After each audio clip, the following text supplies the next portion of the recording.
Hello everyone, I welcome you all at Pathfinder platform. Pathfinder platform में आपका स्वागत है। एक बहुत इंपॉर्टेंट न्यूज आ रही है इंटरनेशनल वर्ल्ड ऑर्डर की तरफ से। यूनाइटेड स्टेट्स ऑफ अमेरिका, जिसने 2017 के अंदर ये डिसीजन लिया था कि वो यूनेस्को की मेंबरशिप से विड्रॉ कर रहा है, आज फिर से ज्वाइन कर रहा है United Nations Education, Scientific and Cultural Organization को, यूनेस्को को। क्यों कर रहा है, क्यों पहले विड्रॉ कर दिया था, ये सब हम इस वीडियो के अंदर पढ़ेंगे और इसका क्या इंपैक्ट रहता है वर्ल्ड ऑर्डर के ऊपर, ये भी हम इसके अंदर समझने की कोशिश करेंगे।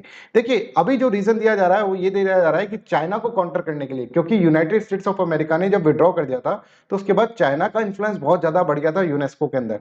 तो उसको काउंटर करने के लिए वापस से ज्वाइन करने की बात चल रही है। यूनाइटेड स्टेट्स ऑफ अमेरिका जुलाई के अंदर मोस्ट प्रोबेबली ज्वाइन कर लेगा यूनेस्को को। देखिए, यूनेस्को को ज्वाइन करने के लिए इसको बहुत महंगा पड़ रहा है, ठीक है, क्योंकि $600 मिलियन का बकाया राशि जो होगा यूनाइटेड स्टेट्स ऑफ अमेरिका को यहां पर पे करना होगा। और ये सब चीज वो सिर्फ और सिर्फ क्या कर रहा है, सबसे मेन रीजन, सबसे बड़ा रीजन जो है वो ये है कि चाइना का जो इन्फ्लुएंस बढ़ता जा रहा है कल्चरल डायमेंशन के अंदर यूनाइटेड नेशंस में, उसको कम करने की कोशिश की जा रही है। इस पूरी न्यूज के अंदर हम डिटेल के अंदर अंडरस्टैंड करेंगे।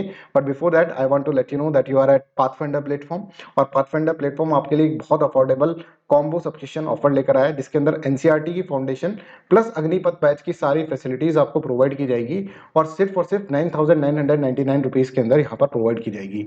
यहाँ पर आपको जो कोड यूज करना है वो लाइव डीवी कोड यूज करना है, बिकॉज लाइव डीवी कोड से आपको बहुत सारे बेनिफिट मिलेंगे। Single code and multiple benefits are there. और यहाँ पे 1000+ आवर्स का लाइव क्लासेस रहेगा, इंपॉर्टेंट डाउट क्लियरिंग सेशंस और डाउनलोडेबल पीडीएफ्स यहाँ पर आपको मिलेगी। अब यहाँ पर आप समझिए कि लाइव डीवी कोड यूज करने से आपका फीस तो रिड्यूस हो ही जाता है, प्लस मेरा पर्सनल गाइडेंस भी आपके साथ रहेगा और डिफरेंट और भी बेनिफिट्स हैं, बहुत सारे मल्टीपल बेनिफिट्स हैं जो आपको मिलेंगे लाइव डीवी कोड को यूज करने के लिए। राइट, अग्निपथ बैच के बारे में आपको पता ही होगा। 7,999 रुपीज के अंदर आप अग्निपथ बैच को ज्वाइन कर सकते हैं। 16 जून से स्टार्ट हो रहा है अग्निपथ 2.0। 1.0 हो चुका है, 2.0 अब यहाँ पर स्टार्ट हो रहा है और लाइव डीवी कोड के साथ आप इसको ज्वाइन कर सकते हैं। इसी तरह से आप देख सकते हैं कि एनसीईआरटी का अलग से बैच ज्वाइन करना है तो 4,999 रुपीज के अंदर कर सकते हैं। सी सेट का भी बहुत अफोर्डेबल कॉस्ट के ऊपर आप ज्वाइन कर सकते हैं। प्रीलिम्स टेस्ट सीरीज ज्वाइन कर सकते हैं, मेंस टेस्ट सीरीज ज्वाइन कर सकते हैं और हिंदी माध्यम के अंदर भी हमने एक बैच निकाला है जो कि अग्निपथ की लाइन पर ही है, जिसके अंदर वो सारी फैसिलिटीज मिलेंगी जो कि अग्निपथ बैच के अंदर मिलेंगी। वो भी आप 7,999 रुपीज के अंदर ले सकते हैं पाथफाइंडर प्लेटफॉर्म से। ठीक है, तो चलिए न्यूज पर आते हैं। यूनेस्को ने अनाउंस करा है, यूनेस्को की ये देखिए, ये है यूनेस्को की डायरेक्टर जनरल और इन्होंने अनाउंस कराया है कि यूनाइटेड स्टेट्स ऑफ अमेरिका वापस से यूनेस्को का पार्ट बनने वाला है और उसकी जो बकाया राशि है $600 मिलियन की जो राशि है वो पहले वो पे करेगा और फिर जाकर वो इस यूनेस्को का पार्ट बनेगा। ठीक है, तो यहाँ पर देखिए यूनेस्को की तारीफ करते हुए उन्होंने कहा है कि फाइनली यूएसए को रियलाइज हो गया और यूएसए क्या कर रहा है, ज्वाइन कर रहा है यूनेस्को को। This is a strong act of confidence, ये बहुत ही इंपॉर्टेंट है। इससे इस ऑर्गेनाइजेशन के अंदर एक कॉन्फिडेंस आया कि ऑर्गेनाइजेशन कितना इंपॉर्टेंट है, मल्टीलेटरलिज्म के लिए कितना इंपॉर्टेंट है। और ये सिर्फ और सिर्फ कल्चरल, एजुकेशन, साइंस, इंफॉर्मेशन ही नहीं है, इंफॉर्मेशन की ऑर्गेनाइजेशन नहीं है, पर इसके अंदर बहुत सारे और ऐसे काम होते हैं जिसके अंदर जियो पॉलिटिक्स देखें, जियो इकोनॉमिक्स देखें तो इसके अंदर बहुत इंपॉर्टेंट रोल प्ले होता है। क्या करता है यूनेस्को, क्या है UNESCO? United Nation Education, Scientific and Cultural Organization के बारे में हम समझते हैं। हमने सुना होगा यूनेस्को की वर्ल्ड हेरिटेज साइट, पर इसके अलावा भी यूनेस्को बहुत सारे काम करता है। इसकी वेबसाइट के अंदर अगर हम जाए तो एजुकेशन के सेक्टर के अंदर ये बहुत ज्यादा काम कर रहा है। ठीक है, डिप्राइव सेक्शन ऑफ सोसाइटी जो है, ठीक है, डिप्राइव जो नेशंस हैं उनके अंदर एजुकेशन को प्रमोट करता है, नेचुरल साइंस को प्रमोट करता है, सोशल एंड ह्यूमन साइंस जो है उसको प्रमोट करता है डिप्राइव सेक्शन ऑफ सोसाइटी के अंदर, प्लस जो नेशंस हैं, डेवलपिंग नेशंस हैं, ठीक है, जो अंडर डेवलप नेशंस हैं उन सब के अंदर कल्चरल डायमेंशन के अंदर भी ये बहुत इंपॉर्टेंट रोल प्ले कर रहा है। Communication, information, ocean, priority Africa, Africa, क्योंकि अफ्रीका के अंदर बहुत गरीबी है तो अफ्रीका को प्रायोरिटी करते हुए भी ये कुछ इस तरह के प्रोग्राम्स यहाँ पर कर रहा है और जेंडर इनइक्वलिटी को भी ये सपोर्ट करते हुए प्रोग्राम्स निकलता है। तो बहुत मल्टीपल डायमेंशन के अंदर ये ऑर्गेनाइजेशन वर्क करती है। कहाँ पर? यूनेस्को ऑर्गेनाइजेशन वर्क करती है वर्ल्ड के लिए। राइट, अब यहाँ पर ये समझिए कि यूएस ऑफिशियल्स ने ऐसा कहा है कि decision to return was motivated by the concern that China जो है वो जैसे United States of America UNESCO से निकल गया तो अब वहां पर क्या है, गैप मेंटेन हो गया, उसको चाइना फिल कर रहा था। चाइना उस ऑर्गेनाइजेशन के अंदर एक तरह से सेंध मार रहा था, मौके का फायदा उठा रहा था कि यूनाइटेड स्टेट्स ऑफ अमेरिका के विड्रॉल के बाद चाइना चाहता था कि पूरा का पूरा इन्फ्लुएंस जो है वो उसका हो जाए। राइट, तो यहाँ पे देखिए China is filling the gap left by the USA in UNESCO policy making. Notably वो आर्टिफिशियल इंटेलिजेंस जो कि आगे चलकर पूरा वर्ल्ड ऑर्डर जो होगा उसको गवर्न करेगा, उसके ऊपर स्टैंडर्ड्स मेंटेन कर रहा, स्टैंडर्ड्स बना रहा था, उसके ऊपर स्टैंडर्ड सेट कर रहा था और टेक्नोलॉजी एजुकेशन जो है, एजुकेशन के अंदर जो टेक्नोलॉजी है उसकी स्टैंडर्ड सेट कर रहा था। तो यूनाइटेड स्टेट्स ऑफ अमेरिका ये तो होने नहीं देगा, और ये नहीं होने देगा तो उसको वापस से ज्वाइन करना पड़ेगा यूनेस्को को, और वापस से यूनेस्को को फंडिंग देनी पड़ेगी जिससे कि यूनेस्को उसकी बात माने। तो इसलिए यूनाइटेड स्टेट्स ऑफ अमेरिका ने ज्वाइन करा है, ऐसे यूएस ऑफिशियल ने कहा है। अच्छा, अब आपके दिमाग के अंदर ये क्वेश्चन आना चाहिए कि यूनाइटेड स्टेट्स ऑफ अमेरिका ने विड्रॉ क्यों करा था, ठीक है, 2017 के अंदर विड्रॉ क्यों करा था। इसको समझने के लिए आपको 2011 के अंदर जाना पड़ेगा, और उसको समझने के लिए आपको इजराइल और पैलेस्टीन का जो कन्फ्लिक्ट है उसको समझने आना जाएगा। देखिए पहले 1947 का ये मैप देखिए, ठीक है, और ये पूरा का पूरा जो ग्रीन एरिया है पैलेस्टीनियन लैंड है, मतलब यहाँ पे पैलेस्टीन रह रहे हैं, और कुछ कुछ पॉकेट्स के ऊपर यहाँ पे जूस रह रहे हैं, ठीक है। पर आप देखेंगे जूस का बहुत सारा माइग्रेशन होगा पैलेस्टीन लैंड के ऊपर, और चारों डायमेंशन के, चारों दिशाओं के अंदर से जूस जो होंगे वो पैलेस्टीन लैंड के ऊपर आने की कोशिश करेंगे, और धीरे धीरे वो एनक्रोच करते जाएंगे एरिया को। और आज के समय में अगर आप देखेंगे तो इजराइल जो है पूरा का पूरा ये व्हाइट एरिया दिख रहा है, ठीक है, ये पूरा का पूरा इजराइल है, और जूस जो है सिर्फ कुछ पॉकेट्स के अंदर रह गया है। गाजा स्ट्रिप और वेस्ट बैंक के अंदर जूस जो है पैलेस्टीन रह चुका है, ठीक है, पैलेस्टीन जो है वो कुछ ही एरिया के अंदर यहाँ पर सिमट कर रह गए, और बाकी सब जगह पर आप देखेंगे तो इजराइल फैल चुका है।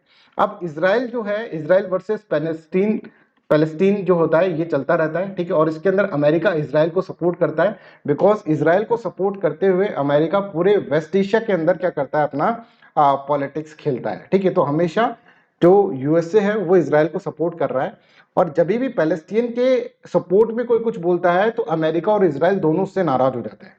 अब बढ़ते हैं कि यूनाइटेड नेशंस, यूनेस्को ने क्या करा, यूनेस्को ने 2011 के अंदर, 2011 के अंदर पैलेस्टीन को एक तरह से अपना फुल मेंबर मान लिया कि पैलेस्टीन हमारा फुल मेंबर है। और यूनाइटेड स्टेट्स ऑफ अमेरिका के अंदर उस वक्त एक लॉ था, एक कानून था कि जो भी पैलेस्टीन को फुल मेंबर मानेगा, मतलब पैलेस्टीन को एक इंडिपेंडेंट नेशन मानेगा, उसको यूनाइटेड स्टेट्स ऑफ अमेरिका उसको क्या करेगी, फंडिंग करनी बंद कर देगी।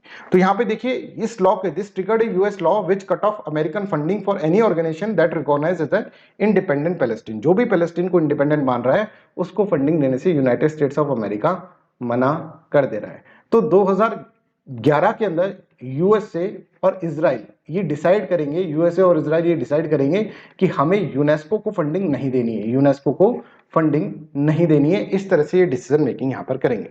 तो यहां पर देखिए UNESCO accepts Palestinians as a full members, और यूएस और इजराइल इसके ऊपर रिएक्शन देते हैं, stop financing UNESCO after it voted to include Palestine as a member state in 2011। तो दोनों ट्रंप जो दोनों होंगे वो 2011 के अंदर यूएस और इजराइल जो क्या करेंगे, यहां पर विड्रॉल कर लेंगे अपनी फंडिंग को, फाइनेंसिंग को, पर अभी मेंबर है। पर आप देखेंगे ट्रंप एडमिनिस्ट्रेशन के टाइम पर ट्रंप और यहाँ पर नेतन्याहू जो थे उस वक्त इजराइल के प्रेसिडेंट थे, उस वक्त ये डिसाइड करते हैं कि हम 2017 के अंदर हम मेंबर ही नहीं रहेंगे अब इसके यूनेस्को के, ठीक है। उससे पहले एक और इशू होता है, क्यों ये डिसाइड करते हैं ये मैं आपको इसके अंदर बताता हूं। देखिए 2013 के अंदर यूनाइटेड स्टेट्स ऑफ अमेरिका जब बहुत सारी फंडिंग जो दे रहा था उसको, ठीक है, अप्रोक्सीमेटली 22% फंडिंग दे रहा था, मतलब 80 मिलियन पैसा, 80 मिलियन डॉलर ये दे रहा था किसको, यूनेस्को को, बंद कर देता है। तो यूनेस्को एक बहुत बड़ा डिसीजन ले लेती है, यूनेस्को क्या कर देती है, सस्पेंड कर देती है यूनाइटेड स्टेट्स ऑफ अमेरिका के वोटिंग राइट्स को सस्पेंड करने का मतलब अब यूनेस्को के अंदर कोई भी यूनाइटेड स्टेट्स ऑफ अमेरिका का इन्फ्लुएंस नहीं रहेगा, क्योंकि कोर वोटिंग राइट्स ही उसके छीन लिए गए यूनेस्को के द्वारा। क्यों छीन लिए गए, क्योंकि इन्होंने 2011 के अंदर फंडिंग बंद कर दी। अब देखिए इसके बाद यूनेस्को क्या करती है, केव ऑफ पैट्रियार्क्स, ये एक साइट है जिसके ऊपर पैलेस्टीन भी क्लेम करता है और इसके ऊपर इजराइल भी क्लेम करता है। तो इस साइट को क्या करती है, वो इस साइट को पैलेस्टीन का एक वर्ल्ड हेरिटेज साइट बना देती है, और इससे इजराइल बहुत ही खफा हो जाता है, और इजराइल के साथ साथ अमेरिका भी खफा हो जाता है। और ट्रंप एडमिनिस्ट्रेशन फाइनली 2017 के अंदर ये डिसीजन लेता है कि हम क्या करेंगे, हम यहाँ पर यूनेस्को की मेंबरशिप से विड्रॉ कर लेंगे। तो Trump is pulling the USA out of UNESCO. समझ में आ रहा है, 2017 का ये न्यूज है। और यहाँ पर आप कहेंगे कि इन्होंने रीजन जो दिए वो ये दिए कि एंटी इजराइल बायस है ये ऑर्गेनाइजेशन और पैलेस्टीन को अनकंडीशनल सपोर्ट करती है। अच्छा, ये बात भी आपको जानना जरूरी है कि उस वक्त यूनाइटेड स्टेट्स ऑफ अमेरिका बहुत इंपॉर्टेंट पार्ट था यूनेस्को का, क्योंकि 22% फंडिंग जो है, 22% ऑफ फंडिंग जो है एजेंसी की, वो यूनाइटेड स्टेट्स ऑफ अमेरिका ही देता था। In total 18 million dollars per year यहाँ पर ये दिया करता था 2011 से पहले। जब इसकी फंडिंग रुक जाती है तो जैसे मैंने आपको बताया कि 2013 के अंदर यूनेस्को इसको कोर वोटिंग राइट से एब्सटेन कर देता है, ठीक है, हटा देता है कि आप कोर वोटिंग राइट्स यहाँ पर आपके छीन लिए जाते हैं और फिर 2017 के अंदर जाकर यूनाइटेड स्टेट्स ऑफ अमेरिका खुद ही अपनी मेंबरशिप को इसके अंदर से विड्रॉ कर लेता है। तो आप देखते हैं 22% जो है एजेंसी का फंडिंग जो आता था यूनाइटेड स्टेट्स ऑफ अमेरिका से आता था, 80 मिलियन पर ईयर के आसपास यहाँ पर आता था। अब ये जो होता है जब यूनेस्को के अंदर से यूनाइटेड स्टेट्स ऑफ अमेरिका का जो इन्फ्लुएंस है वो कम हो जाता है, तो अपना इन्फ्लुएंस ज्यादा करने के लिए चाइना यहाँ पर बहुत इंपॉर्टेंट रोल प्ले करता है। चाइना को पता चलता है कि यूनाइटेड स्टेट्स ऑफ अमेरिका ने विड्रॉ कर दिया है, तो China after US withdrawal China increase is contribution to UNESCO to around $65 million तक ये पर ईयर यहाँ पर देने लग जाता है और लार्जेस्ट कंट्रीब्यूटर बन जाता है एनुअल बजट का। आप यहाँ पर देख सकते हैं, यहाँ पर ये कोर डेटा पोर्टल के अंदर से यहाँ पे यूनेस्को के पोर्टल में से मैंने यहाँ पे निकाला है और जिसके अंदर चाइना सबसे बड़ा कंट्रीब्यूटर है। फंडिंग के मामले में अगर हम देखें तो यूनेस्को को सबसे ज्यादा कंट्रीब्यूट यहाँ पर करता है। अब देखिए मार्च 2018 के अंदर यूनेस्को इसके अंदर चाइना को, क्योंकि चाइना इतनी फंडिंग कर रहा है तो चाइना को यहाँ पर एक तरह से आप देखेंगे कि सम्मानित किया जाता है चाइना को। यूनेस्को अपॉइंटेड जिन क्यू, ठीक है, Chinese diplomat as the deputy director general, deputy director general जो है वो बना दिया जाता है। और उस साल के अंदर आप देखेंगे 56 चाइनीज हेरिटेज साइट्स को वर्ल्ड हेरिटेज कमेटी ने अप्रूवल कर दिया और उन्होंने प्रोटेक्शन प्रोवाइड करी और China the second most protected nation in the world बन जाता है। इटली के बाद चाइना का नंबर आता है कि इसके अंदर सबसे ज्यादा वर्ल्ड हेरिटेज साइट होती है। ये सब चीजें इसलिए हो रही है क्योंकि चाइना बहुत ज्यादा फंडिंग दे रहा है। और अच्छा, इसके अलावा चाइना फिर इंटरनेशनल वर्ल्ड ऑर्डर के अंदर भी इंटरफेयर करना लग जाता है यूनेस्को के थ्रू, क्योंकि यूनेस्को के अब कंट्रोल हो गया है चाइना के ऊपर, चाइना के पास। तो यूनेस्को के थ्रू वो क्या करता है, ब्लॉक करता है ताइवान के अटेम्प्ट, बहुत सारे अटेम्प्ट ताइवान करता है कि उनको यूनेस्को का मेंबर बना दे, पर वो यूनेस्को का मेंबर नहीं बनने देता ताइवान को। थ्रेट भी करता है चाइना कि अगर आप ऐसा करेंगे तो हम आपकी मेंबरशिप, आपकी फंडिंग जो है वो रोक देंगे, राइट। तो इतना इन्फ्लुएंस यहाँ पर जा रहा है। अब क्या हो रहा है देखिए, आर्टिफिशियल इंटेलिजेंस, ठीक है, उसके ऊपर कुछ स्टैंडर्ड सेट करने हैं। तो अगर वो स्टैंडर्ड चाइना के हिसाब से सेट हो जाएंगे तो वर्ल्ड ऑर्डर के अंदर बहुत दिक्कत आने वाली है, ठीक है। यूएसए को ये पता है कि चाइना के हिसाब से आर्टिफिशियल इंटेलिजेंस के वर्ल्ड के जो स्टैंडर्ड्स है वो सेट नहीं होने चाहिए। प्लस जो एजुकेशन के अंदर टेक्नोलॉजी है उसके स्टैंडर्ड भी चाइना सेट कर रहा है यहाँ पे यूनेस्को के अंदर।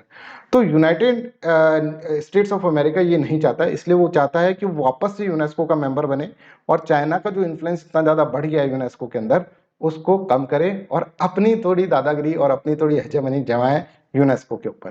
तो यहाँ पर देखिए आपको मैं बताता हूँ कि मार्च के अंदर यूनाइटेड स्टेट्स के अंडर सेक्रेटरी ऑफ स्टेट हैं, ठीक है, उन्होंने जॉन बास, उन्होंने कहा था कि US absence from the UNESCO had strengthen China, कि यूएसए का एब्सेंस जो है वो उसने चाइना को स्ट्रेंथन करा है और इसके कारण undercuts our ability, United States of America की एबिलिटी को अंडरकट करा गया है, जिससे कि फ्री वर्ल्ड ऑर्डर में दिक्कत आ रही है। वर्ल्ड जो है वो फ्री नहीं हो रहा, चाइना की गिरफ्त के अंदर आता जा रहा है थ्रू यूनेस्को, ठीक है। He said UNESCO was a key in setting and shaping standard for the technology. World के अंदर टेक्नोलॉजी, साइंस, टीचिंग और ये सब चीजों के अंदर आर्टिफिशियल इंटेलिजेंस, इंडस्ट्रियल रिवोल्यूशन 4.0, इन सब की स्टैंडर्ड्स जो सेट करने के लिए यूनेस्को बहुत इंपॉर्टेंट रोल प्ले करता है। और we are really serious about the digital age competition with China.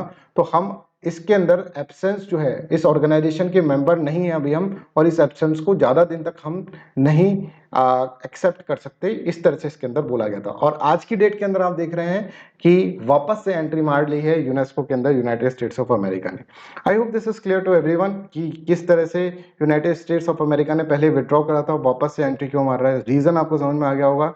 So that's all for today's video. एक अनाउंसमेंट मैं आपको साथ वापस से करना चाहता हूं कि NCERT plus Agnipath batch start हो चुका है।